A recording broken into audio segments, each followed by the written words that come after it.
Two Dudes, One Barbell. This is episode 5 now. And today we're going to be talking about...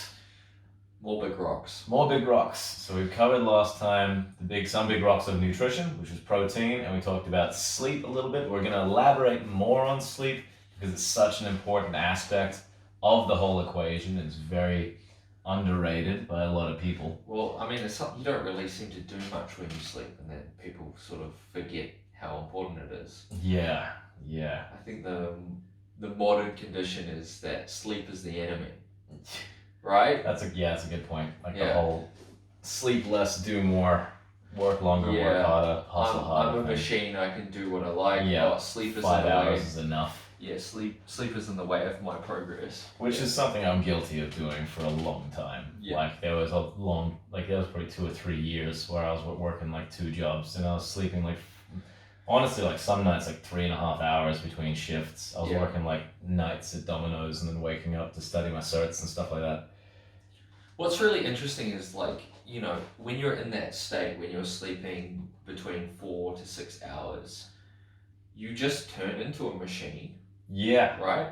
Yeah. So you don't notice it as much. It's like you're running on the stress of it or something. You're just running on fumes, but you don't really remember anything, and you don't really know what is that period of time a blur in your life. Yeah, I couldn't pinpoint specific dates. I can't remember a lot of specific events. It's just for 2 years I was just a blend of I was just doing things, and it was just one day after the next. Then they were I had a I had a similar thing when I was in Singapore, when I first started training. First started doing PT over there, being a strength coach. Yep. And then I was I was doing sessions in the morning and in the afternoon, and I was doing sessions every day. I didn't have a day off, and then no sleep. Sleep is for the weak, sort of thing. Fresh PT mindset. Yeah, going for absolutely balls to the wall sort of stuff. And some of that period was a bit of a blur. That was the first few months at PTing. For a while, when motivation is high, you feel you don't need it though. I was man, I never need to sleep more than 5 hours. I can live like this for the rest of my life. And then you get 2 years into the track, and you're holy crap, I need to sleep more. And it's really hard for them to pinpoint how bad a period of time like that would be for you. Long term, Well, they know that long term, if you do that, how bad it is crush for you. Yeah, because they look at shift workers, and rates of cancer up by 20%. And all that sort of stuff. Some of the statistics I heard, that Why We Sleep book talks about some of it scared me absolutely shitless of not sleeping. Just the increased rates of mental decay, cancer rates, all that stuff. Yeah. So to start with, we're gonna maybe talk about a study which kind of flips it on its head and looks at sleep extension. So what is sleep extension? I guess that's probably the first thing, let's right? kick that off. So most people are more than happy to be sleep deprived, right? Because you got more time to do what you want to do. More time in the day, yeah. Just what we've been talking about. But sleep extension is the study of allocating more time to sleep to see if there's any changes in performance. Yeah, and this is typically done with athletes. Yeah. We talked a bit last time about how athletes should be sleeping a little bit longer. This is a study that we were looking at that they actually did that. They've got a bunch of basketball players. Yeah, we're looking at basketball player one, but they've done it with other athletes as well. I think in a previous episode I talked about swimmers. I couldn't find that study, but we'll talk about the basketball one. So they had a team of basketball players who initially were sleeping between 5 to 7 hours. I think that was the typical allocated time. Maybe some of them were a bit higher than that, but they brought them all down to 5 to 7. And then they implemented what is a sleep extension, which is they were allocated 10 hours of bedtime. Yeah. Now, that doesn't mean 10 hours of sleep time necessarily. Time, yeah. It's just you've got to be in your bed for 10 hours. Yeah. Yeah. Now, obviously, in modern day, when was this? 2010? 2000? Oh, God, I don't know. It's probably up there somewhere.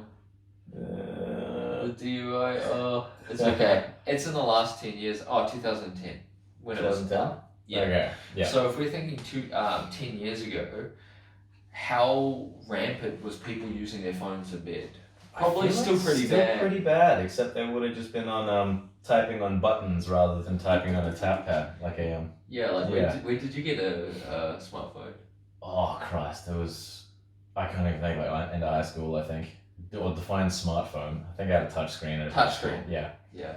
touch screen into high school. But I remember it was up until like grade 11 that I was still punching numbers. Yeah. Yeah. And getting like arthritis in the joint. In your Yeah, thumb, speedy thumbs. Like I don't know how I did it. Like you can have whole conversations pressing A 3 times and number 1 3 times to get like the C. Yeah. Yeah. Oh, so you do it like. Yeah. Oh, I was pretty You could proficient do it, at it. Yeah. You could do it touch type. Like, Yeah. without It was looking. crazy. One of my teachers complimented me once. Like, how do you do that? I'm like, Oh, that's pretty crazy. Anyway, back to the study. But I was definitely in bed still, lying on my phone, texting people. Yeah. Less playing video games or watching YouTube videos or stuff. Or I'd have a Game Boy. I'm guilty of that as well. Yeah, and it'd be interesting that we can talk about the light, the different types of light later. Yeah. Maybe. But in this study, they allocated 10 hours, and we're assuming that they weren't looking at their phones. They were actually trying. Well, these were athletes, and the goal was like testing performance. Performance. So hopefully, I mean, even if they were looking at the phone, you should see the results are pretty profound. Yeah. So just allocating 10 hours, and there's someone did a little cheat here and there, we still saw crazy improvements. And so what the major improvements they saw was in reaction time, sprinting, and I talked about how you can improve reaction time, but they improved reaction time with sleep. More sleep, yeah. They improved their sprint time. The sprint distance was 282 feet. Which is like 85 meters. Yeah, we Yep. looked We that had to up. Google it. Yeah, because we don't work in feet. But that's like less than 100 meters. They're hitting top end speed, and they took close to a second off their sprint times on average. Yep. With 16.2 seconds on average to 15.5 seconds. Which is crazy, right? Like the amount of time for you to take a second off 100 meter time. Think about that. Well, this is less than 100 meters, and they were taking a second off. Yeah. Which some athletes would train for a year to do something like that. Well, I mean, the higher you go in terms of performance, the less likely. Like a second is ridiculous. A second, yeah. And if you think about like top level sprinters and stuff like yeah, that. I mean, it's hundreds of a second that they're dealing with. So this is very profound. I mean, they're basketball players; they're not sprinters, but it's still for an athlete. Pretty awesome. And they had and then they did their free throws out of 10, and they went from 9.8 out of 10 to an 8.8 out of 10. Sorry, no, 7.9 out of 10 to an 8.8 out of 10. Yeah, so they up a a whole whole point. Yeah, so in their free throws. They're taking 10 free throw shots, right? They usually only miss 2, and then when they did a sleep extension, they only really ever missed 1. Which is a huge In a for game basketball player. situation, Yeah, that's massive. insane. Yep. And then we did they did the 3-point field goals out of 15, and that went from 10.2 to 11.6. So also pretty impressive. I think well, I'm not a basketball player, but I imagine they're harder than a free throw. Yep. Because it's further Yeah. away, right? Yeah. And then they rated their self-perception, their self-efficacy, their self-confidence was up in both training and the games, based off the scales that they used. Yeah. Which is crazy. So if you sleep more, what do you think about with shooting? Shooting is a very coordination-driven thing. You've got to be like in the moment, like switched on and aware. Yep. Yeah. And with these people, they were basketball players. This is their thing. Yeah. And then sleeping more helped them better at their thing. Yeah. We could assume that it would help with other coordination tasks as well. Absolutely. And so like that's safe to say that sleeping just improves coordination, because it's like shooting goals isn't necessarily like an athletic performance sort of thing. It's a skill. Yeah, exactly. Yeah. And so other things like tennis, table tennis, things that are more dexterous would improve as well. Most definitely, especially if they were already trained in it, right? Yeah.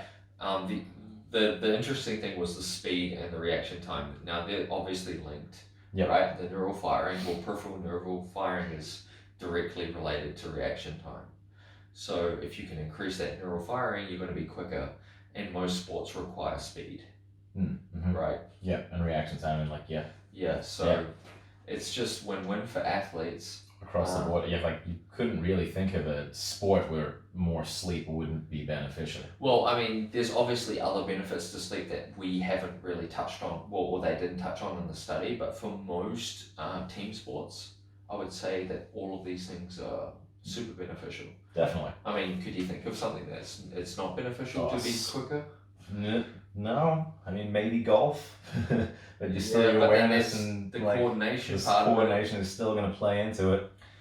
Yeah. Yeah, no, I like the coordination aspect. I think is huge for a lot of things. Even like at the workplace or something, you think about people working on like heavy machinery and stuff like that, which is massive. Like, Yeah, if you're a crane operator and you're sleep deprived, the guys on the ground are going to be a little bit more angsty. Yeah, most definitely. Yeah, so anything that requires skill, even if it wasn't even a sport, if it was part of your job, then that's useful. And yeah, definitely. it's likely to have an impact on major movements which take less skill, like squats and deadlifts as well. So the neural firing aspect. Yeah, exactly. So like recruiting muscle and most definitely. So your power as well, which would be the sprint speed, is like you power up, but Yeah, if your neural firing is better, then you can coordinate your muscles better. Well, coordination is better, so you can coordinate your muscles better. It's going to be... So sleep is just a win-win-win-win. No downside to sleeping more, except less hours in your day. Yeah. But your training is probably better. Yeah, and the argument for that, and the argument for most people, is if you sleep better, your quality of day will be better. So you'll be less sluggish, you'll probably get more done by getting that extra 2 hours of sleep rather than being sleep deprived for that whole 14 hours or whatever you're having. Yeah. 18 hours, yeah. So you get better work done because you're more alert and more aware during the day because you're better rested. Should we move on to how you would do that? So we talked about that. We talked about the benefits of sleep. Yeah. We should talk about how to get a good night's sleep and some things you can do to improve your sleep. And where should we start with some of the general recommendations for hygiene? So if people haven't heard about sleep hygiene, it's massive in mental health fields as well. It's just basically the things you do to prepare yourself for sleep because it has that many benefits. It's just necessary across the board. In general, some of the recommendations we looked up were things like keeping your bed to be just your bed or your place you sleep. It's like your haven of just sleep. Your haven of sleep. Don't corrupt it by having a TV at the foot of your bed or eating in bed or like doing your homework in bed because your brain starts to associate being in bed with doing work or being in bed with eating food or something like that. Stimulated in some other way. Yeah. So it should be like a relaxation point. I mean, where do you draw the line though? I mean, some people like to read in bed. And I think, but reading for study and reading for relaxation, like... are different. Yeah, I'd say so. Like, okay. For me personally, I don't enjoy reading. I do it because I know it benefits me. And so when I sit down to read, I need to have some purpose to it. I never read in bed trying to nod off because usually I'm trying to absorb something about sleep or about about I don't know, whatever, psychology or economics or something. I'm trying to absorb knowledge. And if I doze, I'm dozing off. It's not relaxing to me, so it doesn't. Okay, so that's where you draw the line. I'd say that, yeah. That's fair. Personally, I don't know, because I don't read for relaxation. Like, do you? Well, I mean, I don't really read things that people find relaxing. I don't think so. No. You're like me. You never sat down and read a nice novel for the fun of it. What do you mean, nice novel? Yeah, Harry Potter. I don't know. I did read the first four. Okay, I've never touched them. You never touched them? I've never touched them. Yeah. I have, and since Del Toro Quest in grade 8, I haven't read a storybook. Del Toro. What is that? It's about dragons. It was just like, I read most. Apart from that, all my extensive book reading has been just purely non-fiction. That's it. Like, I don't enjoy it any other way. I read Crime and Punishment. Okay. That was heavy. Yeah? Yeah. Anyway, Okay. I don't know if that's light reading. Anyway, so keeping your sleeping space that you can retreat to and then go to bed without distraction is one way. The other one the other big one is probably usage of alcohol and caffeine.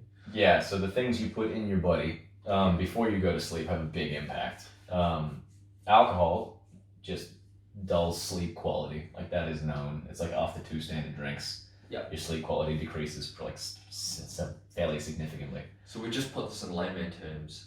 Alcohol is a depressant, right? So it slows down all functions.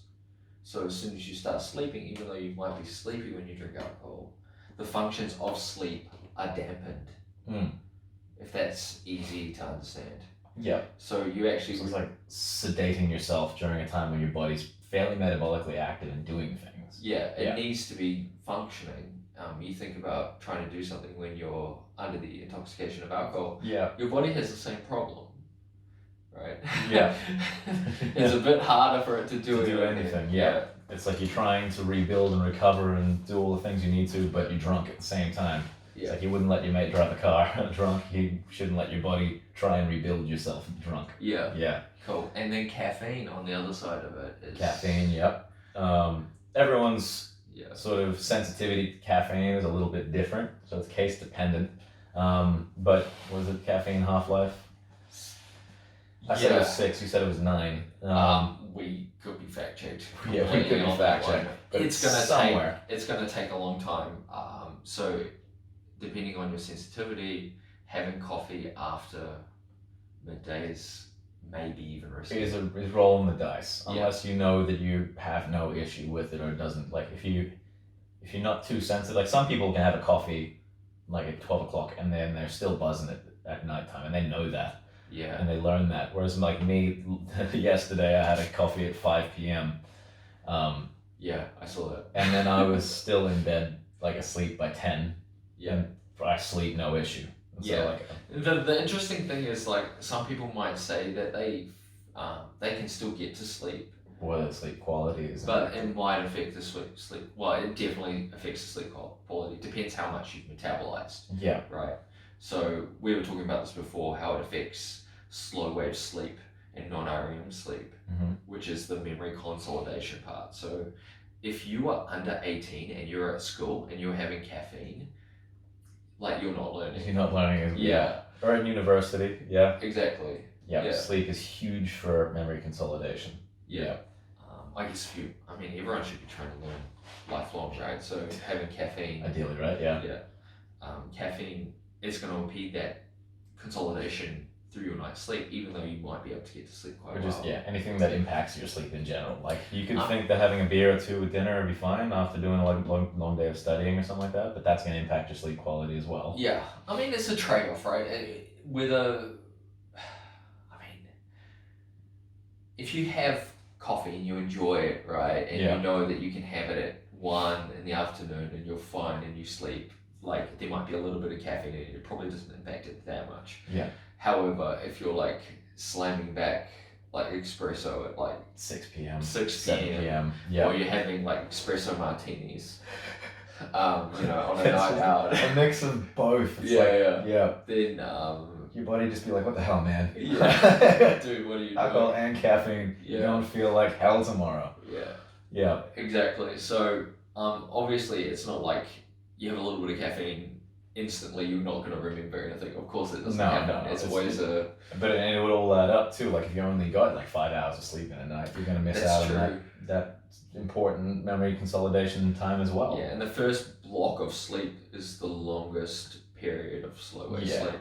And then you get more REM, the more cycles of sleep you go through. Towards the end of it, yeah. Yeah. So it sort of starts with the deep wave stuff and then it peaks up. And guess when you're metabolizing caffeine and alcohol, it's at the start, right? Well, alcohol affects different waves differently, but with caffeine specifically, that's the one that you're metabolizing and it's affecting your longest bout of non-REM sleep. Yeah. Which is, not great. Not good.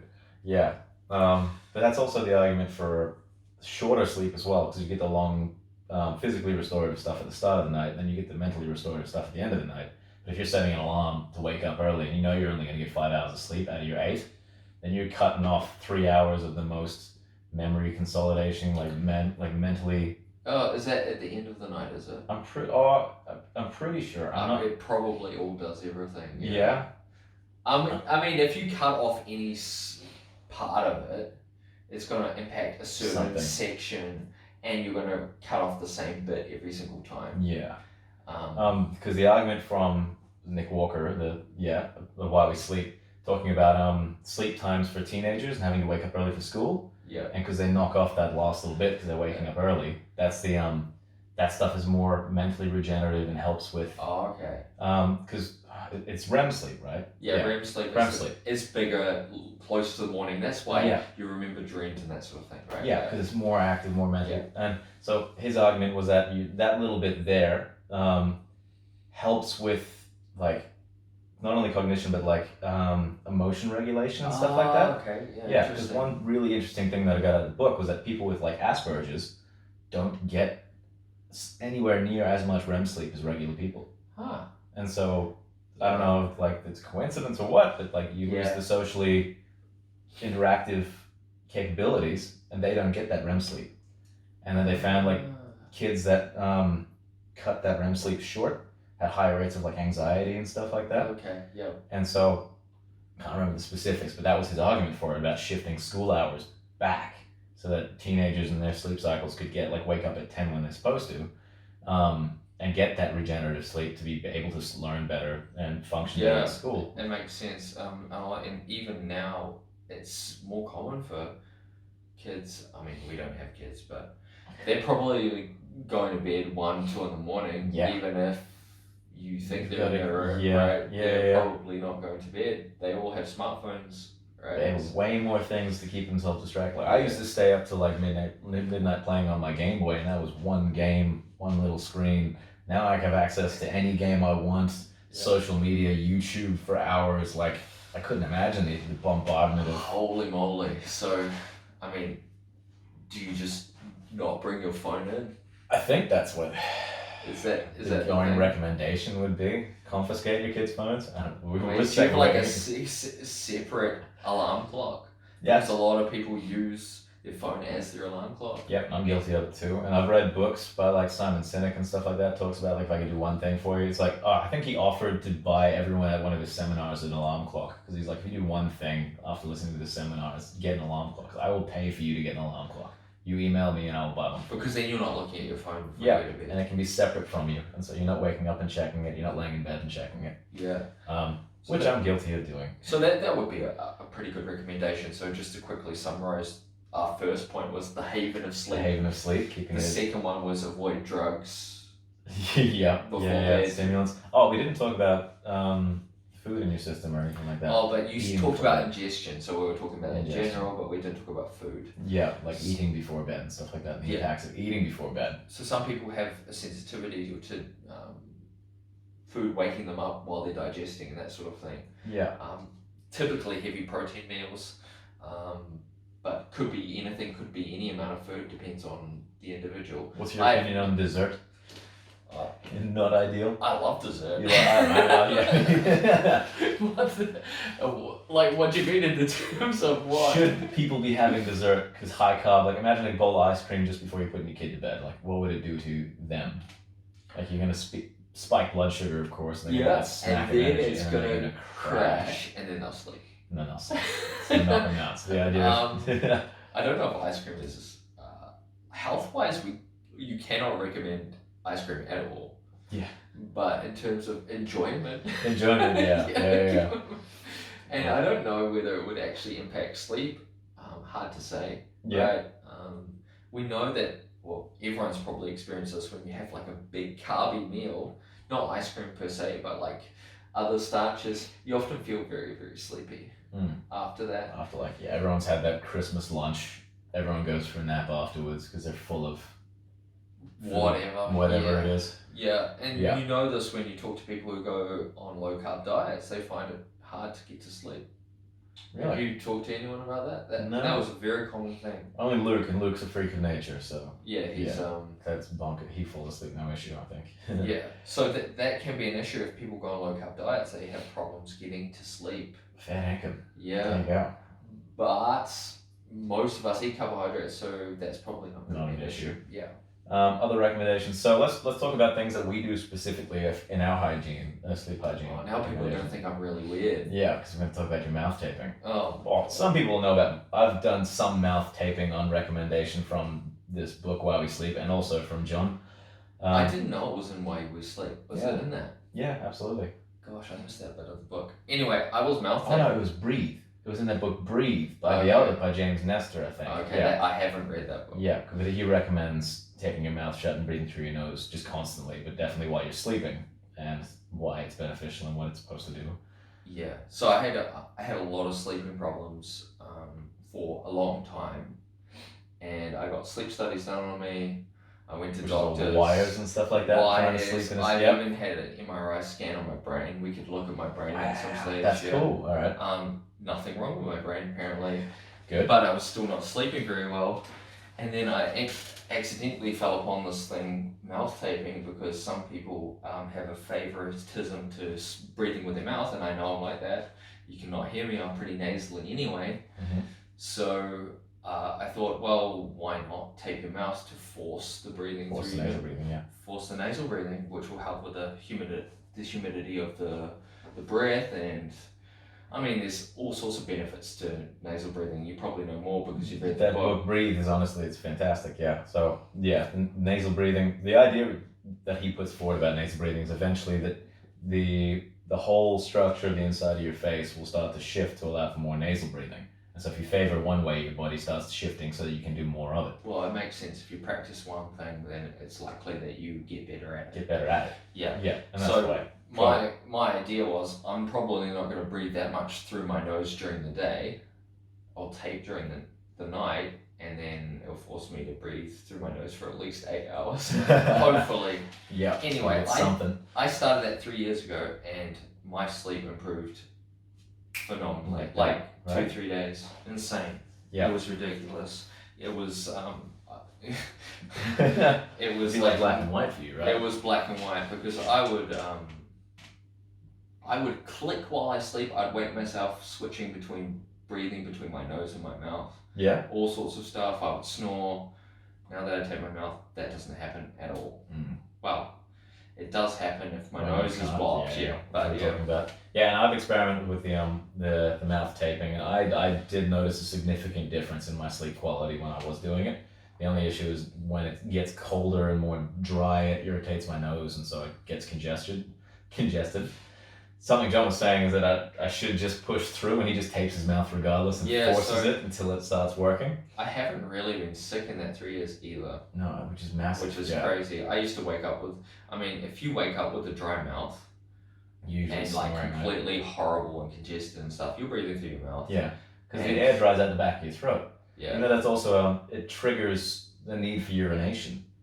Oh, really? And that's why you wake up? That's why you wake up to pee. That's why sometimes when I ask people about their sleep quality and stuff like that, one of the things I'll ask them to try and test the waters and see what they think is like, how many times do you wake up to pee during the night? And if it's like a young dude waking up 2 or 3 times in the night to pee, I'm like, dude, you probably snore like a freight train. Yeah. Yeah, because it's drying out the back of your throat, and that just has like a response in your body. Because it dehydrates you. You lose a lot of moisture through your mouth as well. Yeah, when you think about it, it's just a mucous membrane, and then it's just like evaporating. Yeah. Anyway, I wake up with like a painful dry throat. Yeah. Now I don't. Yeah. 0. Fantastic. Wonderful. Yeah. That's huge.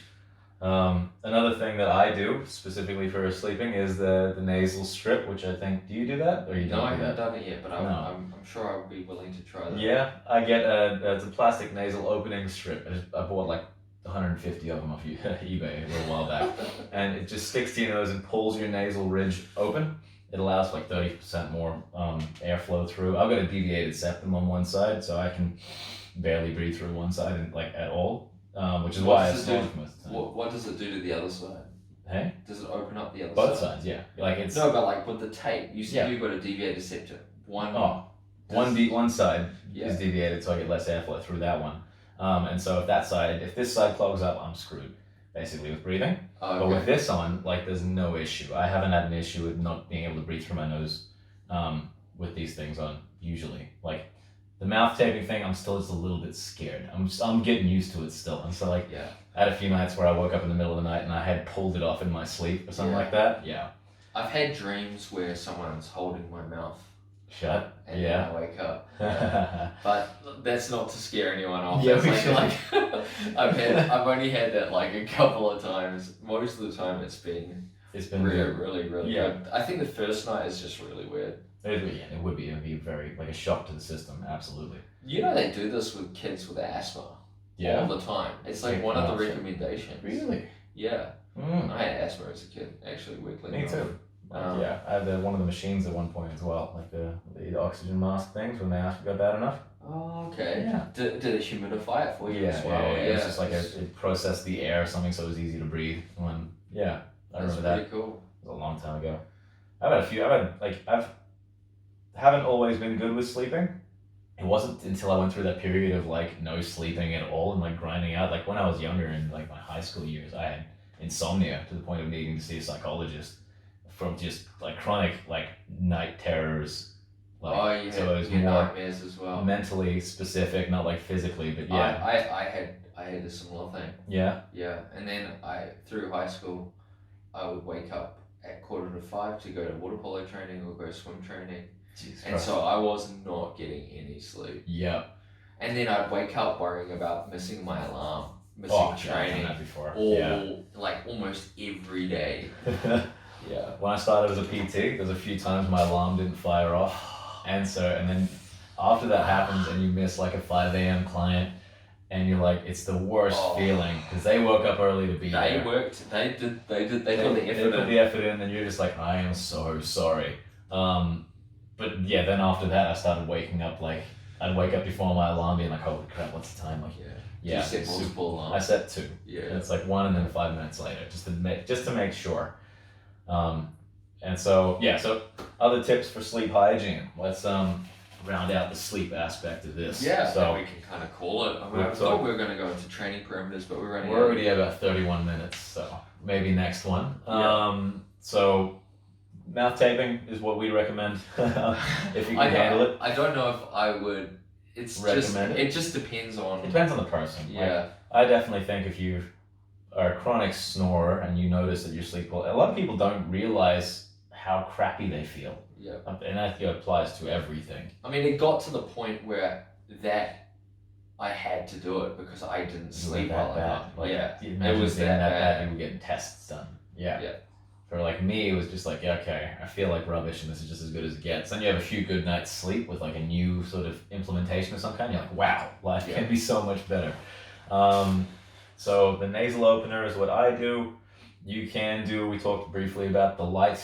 And so the light that your technology emits will keep your brain from producing melatonin because it still thinks it's daylight basically. Yeah, so minimizing the amount of screen time, this is just common sense, right? Yeah, minimizing screen time, getting blue light blocking glasses is something I've done recently. If you're going to be on your laptop until late or doing those sort of things, because it'll stop your brain from downregulating the melatonin production. Other things you can do, like make sure you're clean, you've got your routine, like you brush your teeth, you have a shower, you go through your evening routine. Yeah. And because we're creatures of habit, and so your brain will start to associate, okay, we've done this, this, and this, means it's time for sleep.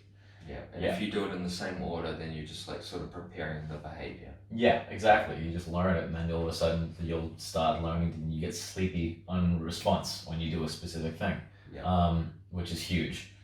And there's a little hack you can do that I want to mention as well. It's really interesting to know. One thing that can send you off into sleep is dropping your body temperature quickly. Okay. And so if you have a hot shower, a hot bath, and then you jump out into a cold room, or maybe not turn the shower cold, but you want to drop your core temperature enough that your body starts to register it's nighttime. Yeah. Because that's one internal clock that we have that runs. It's like the temperature gauge. Yeah, optimal sleeping temperature is like 18 degrees. It's like supposed to be fairly cold, which is why during Australian summers, if you have no air conditioner, it's just hell. Yeah, you can't sleep. You just can't sleep. Yeah. And so, because your core temperature needs to get to a certain point to be comfortable. And 18 degrees is pretty cold for sleeping.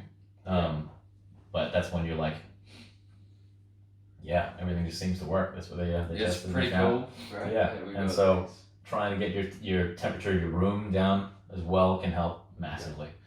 Do you wear an eye mask?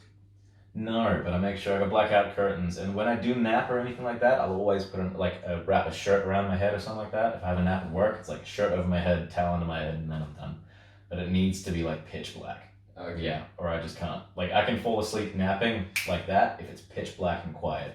Okay. Yeah, but if there's light, if I'm just like laying there and there's like actual like ambient light, I won't be able to nap. I guess this is where it becomes a bit nuanced. If you're all of us are fairly light sensitive, but if you're sound sensitive, Yeah, earplugs and these sorts of things, it could be something useful as well. definitely. Some people like I need some sound.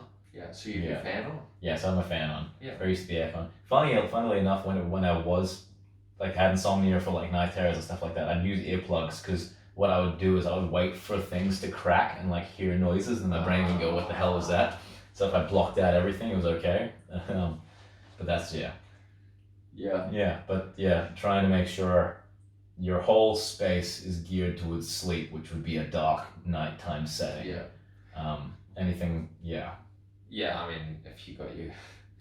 I mean, I remember having, this was in Singapore, I wouldn't have blackout curtains, and it was like a main road. Oh god. Yeah, and I didn't have aircon, and if you know anything about It's Singapore, muggy and humid. it's like 30 degrees at night. Yeah. Like, full humidity. So that might be a reason why I wasn't really sleeping. Absolutely. Yeah. Yeah. Any other recommendations for sleep quality? Not really, Sleep just in? it's about creating that haven. Create Yeah, that haven. And sleep haven. if you have limited sleep, like some people that don't have the opportunity or the privilege to be able to sleep long times between shifts, I'd recommend doing as much as you can to control quality. Yeah, most definitely. Yeah, like if you only get a 6 hour window to sleep, I would not be having some beers with dinner, or I would not be like having coffee late in the day. I'd be trying to make sure that 6 hours is like prime time. Especially if exercise and performance is anything to do with your life. Yeah, Well, obviously for jobs it's going to be very important, but like we're talking about gains, right? gains. So Yeah, if you want to make progress in the gym, you've got to you make sure. definitely have to get. Yeah, because getting a good night's sleep will outdo supplementation. It'll outdo, like, if you don't get sleep, it'll undo your diet to an extent. Like, Yeah. so definitely get your sleep in, guys.